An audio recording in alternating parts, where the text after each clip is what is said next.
Friends, ఇప్పుడే అందిన వార్త. సుప్రీంకోర్టు సంచలన తీర్పు, అద్భుతమైన తీర్పు అంటూ లేటెస్ట్ అప్డేట్ అయితే రావడం జరిగిందండి.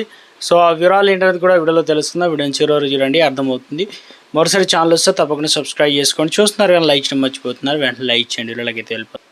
హిందూ మత విశ్వాసాలకు సంబంధించి సుప్రీంకోర్టు కీలక వ్యాఖ్యలు చేసింది. హిందువులు ఎవరైనా తమ విశ్వాసాన్ని చాటేందుకు గాను దేవాలయానికి వెళ్ళే పూజలు చేయాల్సిన అవసరం లేదని చెప్పేసి తన ఇంట్లో దీపం వెలిగించినా సరిపోతుందని స్పష్టం చేశారు.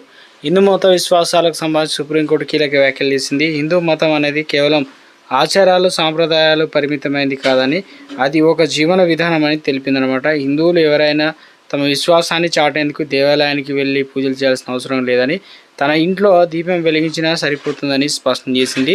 మతాన్ని బహిరంగంగా ఆచారాలతో కొలవలేమని, వ్యక్తిగత విశ్వాసమే ప్రధానమని, శబరిమల ఆలయంలో సహా పలు మతపరమైన ప్రదేశాల మహిళలపై వివక్ష సంబంధించి పిటిషన్లో దావూదీ బృహాలతో సహా పలు మతాలు పాటించే మత స్వేచ్ఛ పరిధిపైన విచారణ సందర్భంగా సిజేఐ జస్టిస్ సూర్యకాంత నేతృత్వంలో 9 మంది న్యాయమూర్తులతో కూడిన రాజ్యాంగ ధర్మాసనం వ్యాఖ్యలు చేసిందనమాట.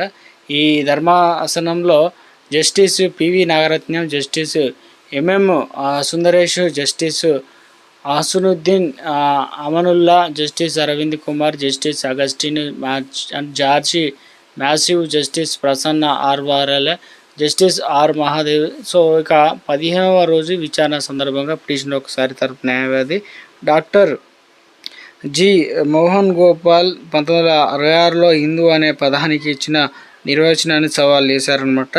ఇక మతం తత్వశాస్త్రానికి సంబంధించి అన్ని విషయాల వేదాలను అంగీకరించిన వ్యక్తినే హిందువుగా పరిగణించాలని అప్పట్లో తీర్పు అయితే ఇచ్చారని, దీనిపైన జస్టిస్ బి నాగరత్నం స్పందిస్తూ హిందూ మతం కేవలం ఆచారాలకు పరిమితం కావడం వల్లే దాన్ని ఇక ముఖ్యంగా ఏదైతే ఉన్నాయో వే ఆఫ్ లైఫ్ పరిగణిస్తారనమాట. దేవాలయాలకు వెళ్ళకపోయినా వ్యక్తిగత విశ్వాసాన్ని ఎవరు కూడా అడ్డుకోలేరని స్పష్టం చేశారు. ప్రతి ఒక్కరు కూడా ఆధ్యాత్మిక భావన కలిగి ఉండాల్సిన అవసరం లేదని తెలిపారనమాట. అలా అని ఒకరిని విశ్వాసాన్ని మరొకరు ప్రశ్నించాల్సిన అవసరం లేదని వ్యాఖ్యానించారు. మత విశ్వాసాలపైన ప్రతి ఒక్కరు కూడా న్యాయస్థానాల్లో ప్రశ్నించడం మొదలు పెడితే వందల కొద్ది పిటిషన్లు వస్తాయని చెప్పి సిజేఐ నేతృత్వంలో ధర్మాసనం అయితే అభిప్రాయపడింది అనమాట.